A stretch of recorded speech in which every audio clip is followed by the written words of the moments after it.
नमस्कार, आप देख रहे हैं धा न्यूज और मैं हूं अभिषेक मिश्रा। तरारी विधानसभा सीट की बात करेंगे। तरारी विधानसभा सीट बिहार में जिन 4 विधानसभा सीटों पर उपचुनाव हो रहे हैं उनमें एक तरारी विधानसभा की भी सीट है।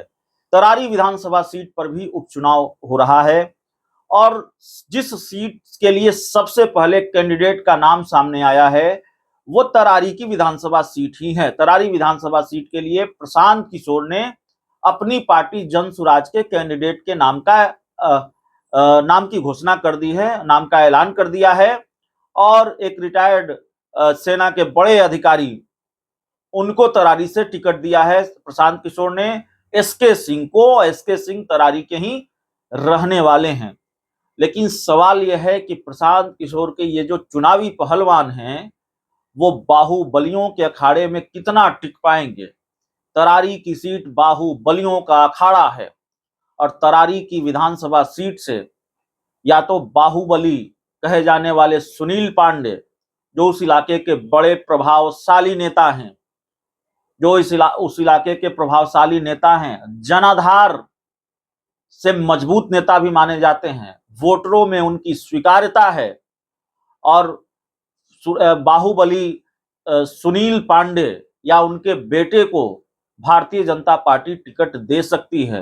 भारतीय जनता पार्टी सुनील पांडे या उनके बेटे को मैदान में उतार सकती है। तो सवाल है कि प्रशांत किशोर जो बात कह रहे हैं कि अगर एसके सिंह, जिनको मैंने टिकट दिया है, उनसे बढ़िया कोई उम्मीदवार है तो आप बताइए, हम उस पार्टी का समर्थन करेंगे जो इनसे बढ़िया उम्मीदवार उतारेगा।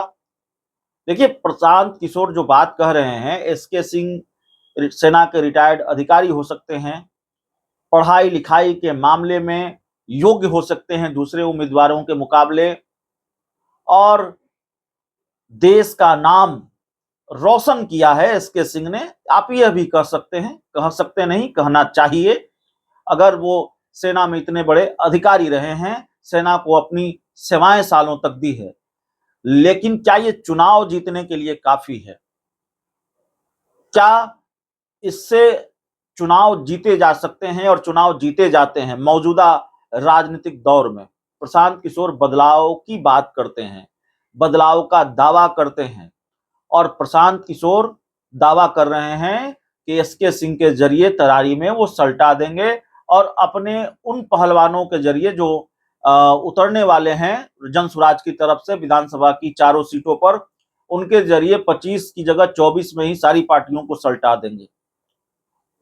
लेकिन क्या इस बात को किनारे किया जा सकता है, क्या इस बात को नजरअंदाज किया जा सकता है कि बिहार में स्थापित पार्टियों का अपना एक तिलिस्म है, जातीय समीकरण का तिलिस्म, चेहरों का तिलिस्म। स्थापित पार्टियों के नेता हैं लालू यादव, तेजस्वी यादव, चिराग पासवान, सम्राट चौधरी, नीतीश कुमार।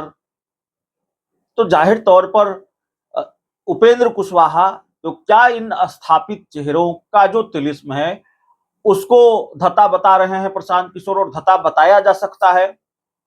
इन चेहरों के तिलिस्म को तोड़ पाएंगे, ध्वस्त कर पाएंगे? जातीय समीकरणों का जो तिलिस्म है उसको ध्वस्त कर पाएंगे? अपना भी तिलिस्म है, सुनील पांडे का अपना भी तिलिस्म है, जिनके बारे में माना जा रहा है कि वो बीजेपी के उम्मीदवार हो सकते हैं। तो क्या सुनील पांडे का जो अपना तिलिस्म है, भाजपा का जो अपना तिलिस्म है, सबको ध्वस्त कर देंगे प्रशांत किशोर एक झटके में? यह भी अपने आप में सवाल है। सुनील पांडे पिछली बार 2 नंबर पर रहे थे, अच्छा खासा वोट आया था, वो चुनाव जीतते रहे हैं, प्रभावशाली नेता हैं उस इलाके के।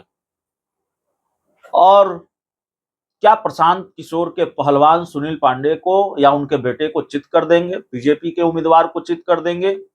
ये अपने आप में बड़ा महत्वपूर्ण सवाल है। देखिए, प्रशांत किशोर जिस तरीके से दावा कर रहे हैं, जिस तरीके से वो बात कर रहे हैं, आज भी उन्होंने प्रेस कॉन्फ्रेंस की तो उन्होंने जाते जाते प्रेस कॉन्फ्रेंस के आखिरी में यह कह दिया कि जो 24 में नहीं जीत पाएगा, जो उपचुनाव नहीं जीत पाएगा, समझिए उसका सब खत्म हो गया। तो अगर 24 का उपचुनाव प्रशांत किशोर नहीं जीत पाएंगे तो क्या वो मानेंगे कि उनका सब कुछ खत्म हो गया? 24 के इम्तिहान में फेल हुए तो अपने आप को फेल मान लेंगे प्रशांत किशोर? यह भी अपने आप में बड़ा सवाल है। तो देखिए, बाहुबलियों के अखाड़े में प्रशांत किशोर कितना कमाल कर पाएंगे, बाहुबलियों के अखाड़े में प्रशांत किशोर का पहलवान चित हो जाएगा, या बाहुबली सुनील पांडे या उनके बेटे को चित कर देगा, ये अपने आप में बड़ा सवाल है। क्योंकि सुनील पांडे को हल्के में लेना जाहिर तौर पर अच्छा नहीं होगा। भारतीय जनता पार्टी की तरफ से वो मजबूत कैंडिडेट हैं। अगर वो और उनके बेटे को बीजेपी मैदान में उतारने जा रही है, जो कि तय माना जा रहा है कि वो या उनके बेटे चुनावी मैदान में उतर सकते हैं, तो जाहिर तौर पर उनकी छवि जिस तरह की रही हो, बाहुबली की छवि रही हो, लेकिन जनाधार के मामले में भी वो कहीं पीछे नहीं है। जनाधार के मामले में वो मजबूत माने जाते हैं, वोटरों में उनकी स्वीकार्यता है और उस इलाके के प्रभावशाली नेता माने जाते हैं। तो वहां प्रशांत किशोर और सुनील पांडे के बीच अगर लड़ाई हुई, मुकाबला हुआ, तो दोनों में से, हालांकि इस बात से इनकार नहीं कर सकते हैं कि सीधी लड़ाई प्रशांत किशोर और सुनील पांडे के बीच नहीं होनी है, त्रिकोणीय मुकाबला है। यह सीट सीपीआईएमएल की सीट है। सीपीआईएमएल के सुदामा प्रसाद यहाँ से विधायक थे, वो आरा के सांसद बन गए, तो यह सीट खाली हुई है। तो जाहिर है सीपीआईएमएल यहाँ से अपना उम्मीदवार उतारेगी। अब वो किस उम्मीदवार को चुनावी मैदान में उतारती है, ये देखने वाली बात होगी। लेकिन लड़ाई प्रशांत किशोर के लिए आसान नहीं है, ये बात दिगर तौर पर कही जा सकती है।